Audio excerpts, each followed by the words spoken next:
Hello दोस्तों। हम सभी ये जानते हैं कि स्मोकिंग करने से लंग्स डैमेज होता है, लेकिन अक्सर लोग इस तरह की बातें करते हैं कि मुझे स्मोकिंग छोड़े हुए 3 हफ्ते का टाइम हो गया, अभी तक मेरी खांसी नहीं गई, अभी तक मेरा इन्फेक्शन नहीं गया, मेरा कैंसर का रिस्क कम नहीं हुआ। ये सारी चीज़ें लोग सोचते हैं और इस तरह की बातें करते हैं। तो आज हम एक टाइमलाइन डिस्कस करने का प्रयास करेंगे कि स्मोकिंग छोड़ने के बाद लंग्स में क्या क्या तरह के बेनिफिट देखने को मिलते हैं और कितने जल्दी देखने को मिलते हैं, ताकि ओवरऑल इस बारे में एक अंडरस्टैंडिंग डेवलप हो पाए और लोगों को मोटिवेशन मिल पाए कि वो अपने स्मोकिंग की आदत को छोड़ सके और लंबे समय तक इसको मेंटेन कर सके। टॉपिक पर जाने से पहले जो लोग हमारे चैनल पर नए हैं उन्हें रिक्वेस्ट करूँगा कि चैनल को सब्सक्राइब करें, वीडियोस को लाइक करें, शेयर करें, फॉलो करें, कमेंट करें, पूरा देखें। टॉपिक बहुत ही इंपॉर्टेंट है, इसलिए एंड तक देखिएगा। चलिए शुरू करते हैं पॉइंट।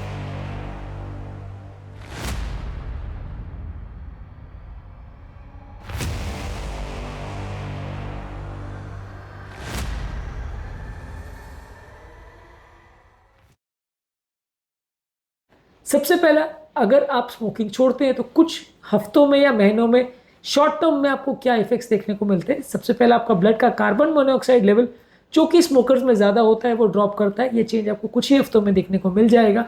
इसके अलावा जो आपकी लंग फंक्शन कॉम्प्रोमाइज़ हो जाती है स्मोकिंग करने की वजह से, वो जैसे जैसे आप स्मोकिंग छोड़ते हैं आपकी ब्रीदिंग कैपेसिटी इंप्रूव हो जाती है, लंग कैपेसिटी इंप्रूव हो जाती है।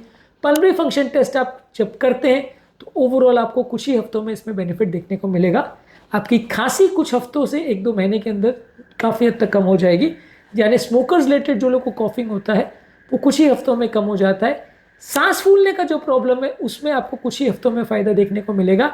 अगर परमानेंट डैमेज लंग्स में बहुत ज़्यादा नहीं हो गया है तो सांस फूलने के प्रॉब्लम में आपको सिग्निफिकेंट फायदा मिलेगा, क्योंकि लंग्स में जो डेब्रीज या कचरा जमा हो जाता है स्मोकिंग की वजह से, जिसकी वजह से खांसी और सांस फूलने का प्रॉब्लम होता है, वो बेटर क्लियर हो जाता है जब आप स्मोकिंग छोड़ते हैं।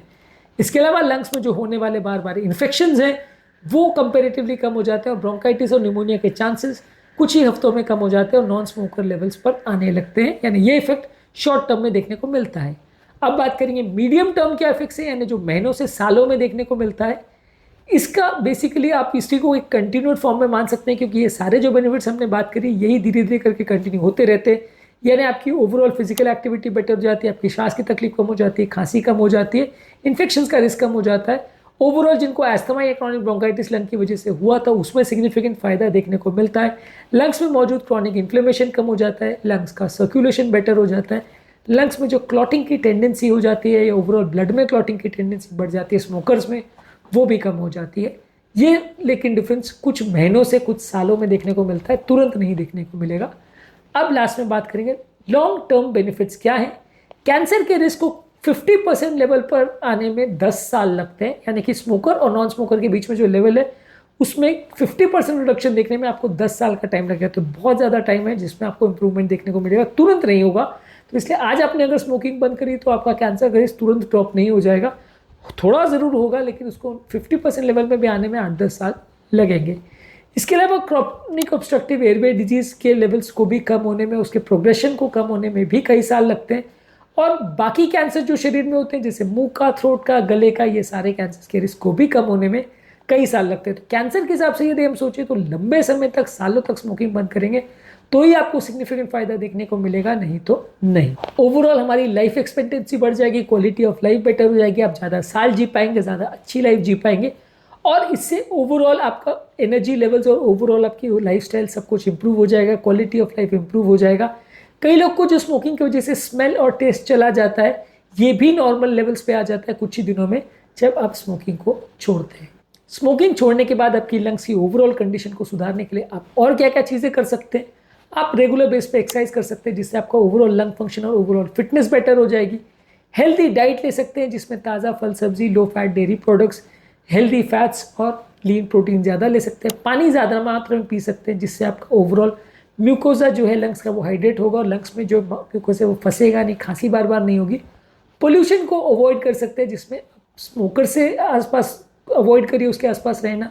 और किसी वातावरण में अगर पोल्यूशन है, इंडस्ट्रीज़ है या किसी और जगह का चूल्हे वूल्हे का अगर स्मोक आ रहा है तो उसको अवॉइड करें।